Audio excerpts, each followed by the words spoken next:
नहीं रहना।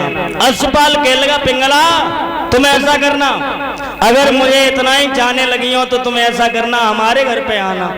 अब अश्वपाल अपने घर चला गया और पिंगला का रोज का नियम बन गया।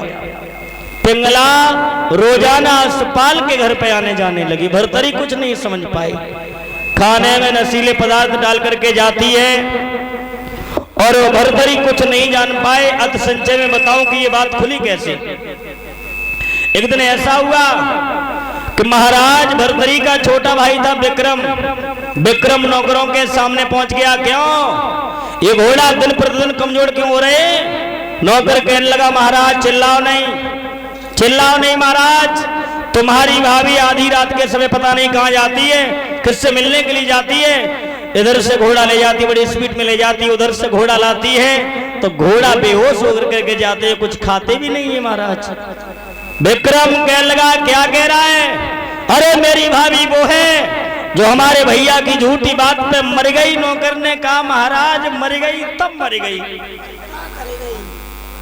इतनी बात जब कही है नौकर कहने लगा महाराज चिल्लाओ नहीं, आज हमारी छुट्टी कर दो और अपनी आंखों से खुद देख लो तुम्हारी भाभी कहीं जाती है या नहीं जाती है।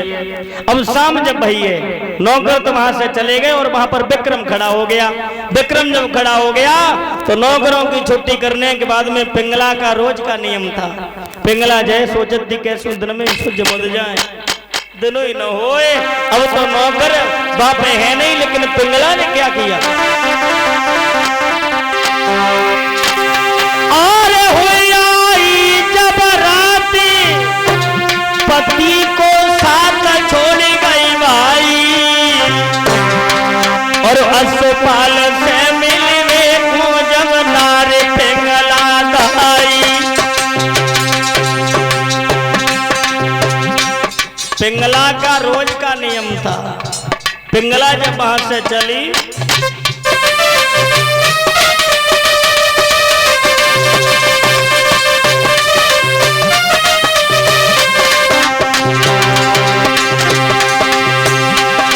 अरे हुई आई जब राती पति को साथ छोड़ी गई भाई, छोड़ी गई भाई।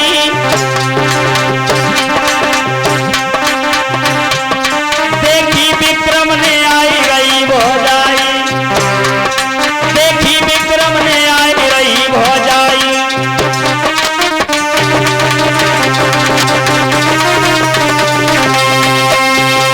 पिंगला जैसे ही आई, पिंगला जैसे ही घोड़ा निकालना चाहती थी,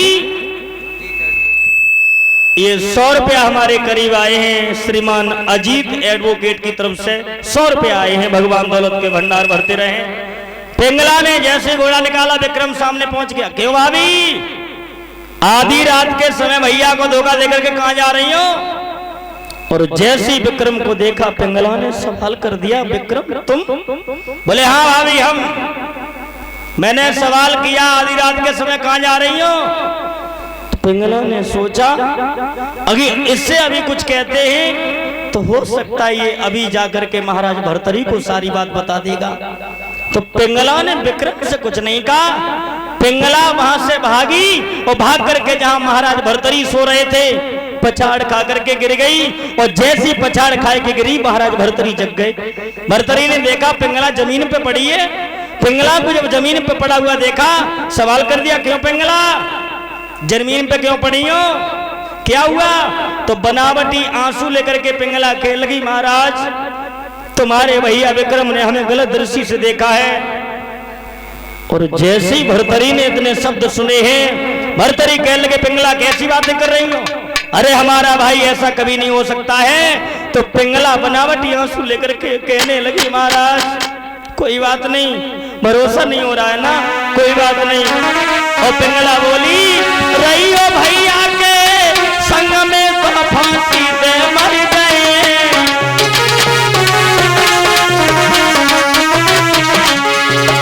पिंगला बोली रही हो भैया के संग में तो फांसी दे मर गए।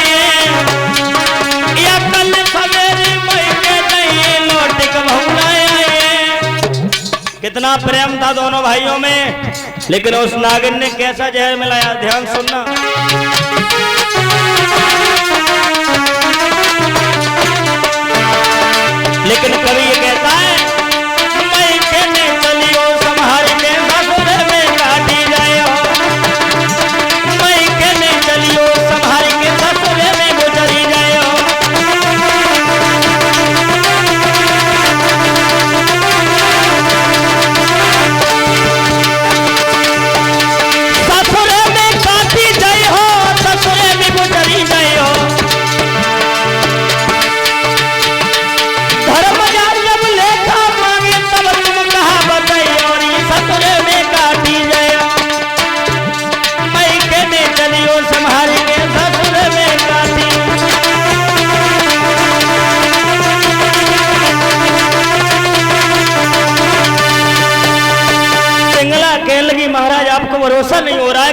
तुम्हारा भाई है। भरतरी सच मान गए। भरतरी सोचने लगे पिंगला कोई बात नहीं है, आधी रात के समय तुम यहाँ पर चुपचाप लेट जाओ, सुबह जब होगा तो देख लिया जाएगा। सुबह जब हुआ तो विक्रम को अपने सामने बुलाया। एक बात कही विक्रम, ये मुझे पता नहीं था इतनी नीच हरकत तू कर सकता है, ये मुझे पता नहीं था। निकल जा मेरी आंखों से, तू मेरा भाई नहीं होता तो तुझे जान से मार देते, और लौट करके ये दोबारा हमें शकल मत दिखा देना। विक्रम ने जब ये सुना है, विक्रम कहने लगा भैया हमें ऐसा लगता है कि भाभी ने तुम्हें रातों ही रात भर लिया है, लेकिन भैया हम जा तो रहे, लेकिन भाभी वो भाभी